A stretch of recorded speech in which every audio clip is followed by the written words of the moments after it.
So a couple different people, excuse me, a couple different people sent me comments asking about Adam Kiser. I'm not sure. I think it's Kiser of Bethel Music bass player on how to achieve his tone on the B6. I've been playing with this, and one thing that the B6 is lacking is its bass synths. They're good for certain aspects, but they're not really well rounded. They actually all sound, for the most part, they do the same thing. It's not like you get a different style of them. But anyway, I got about as close as I could get on his tone. He uses an Aguilar tone hammer, and the closest thing on the B6 that I found to that was the Dark Pre. Let me open up and get them settings right there where I have it. Bass is at 80, low mid at 55, high mid at 65, treble at 33, blend knobs at 50, gain at 90, volume at 50, and the boost I have to the low plus high all the way over.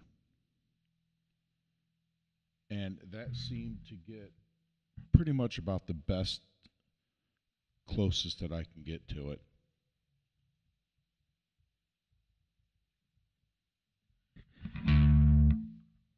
Yep.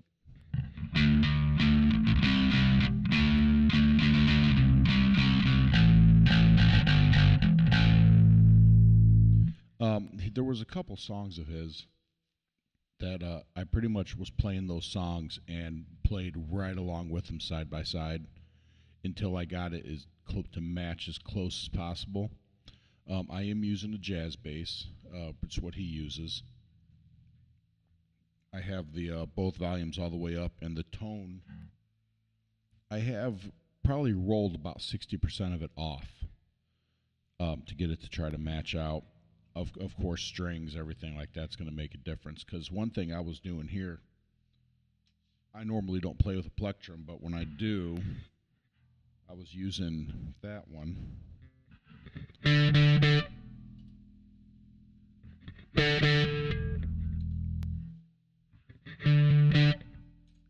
So, it's number 4.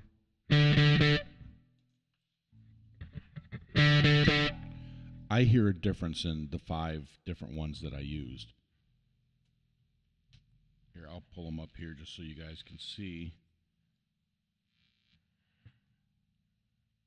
Those are the 5 that I just tried, and I hear a tonal difference in each one of them. We're going to use the Dunlop, the Tortex 88, the green ones.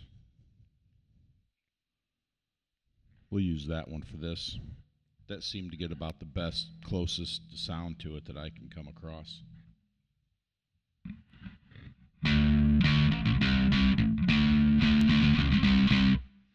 And I'm picking right above the pickups.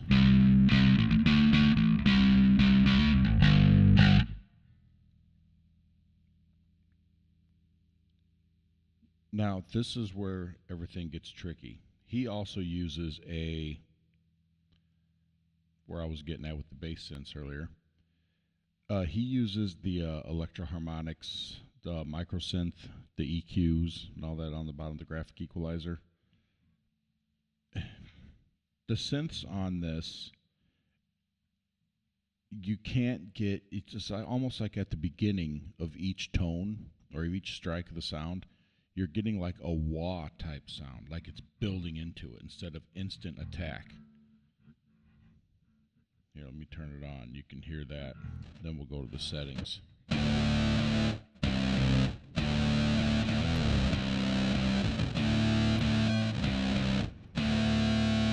See, almost like swells into it.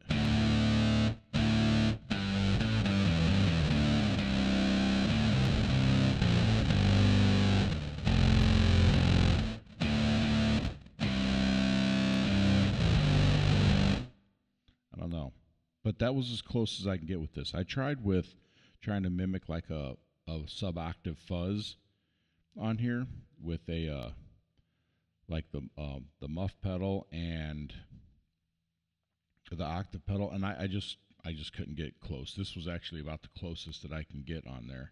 Let's go to the settings on that.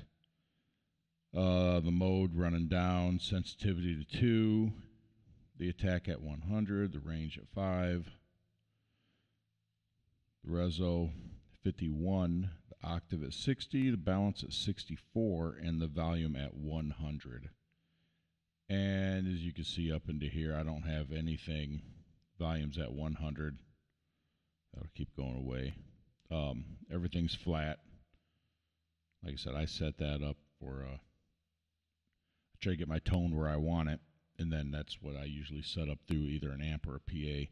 Now, one thing that does make a difference is the DI type. I'm running the solid state 2. It was like there was something missing, and when I went to that, that's what did it. That's what brought me close. He uses a Neve DI when you're hearing his sound. That was about as close as I can get to that. But this works. It could use some tweaking. Like I said, that's a lot. It's going to have to do with the bass you're on, the strings you're on. I'm using an old Frankenstein jazz bass. All Fender parts, but this thing is, if there was 100 parts on a bass, this thing has 105 parts. But it plays great. Sounds good. I normally don't play with the plectrum picks. That's the guy says so. Plus, I don't like gain on a bass.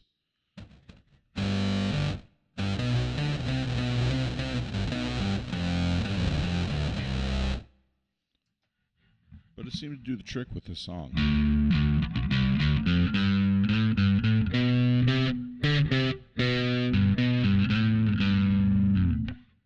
But yeah, so for the two of you who asked me to make this, thanks for the challenge. I appreciate it. Most of you probably have not heard of this guy. But that's okay. This is how we hear about people. Anyway, I hope this gets you as close as you need to be, and then you can tweak a little from there. Okay, now, I just saw this. I do have the volume pedal on the end of it. And that's because I would run this higher, personally myself, and bring the volume back. I know that sounds quite a bit quieter here, but if you have headroom through an amp or a PA, that way when you switch to the fuzz, to the sub-octave,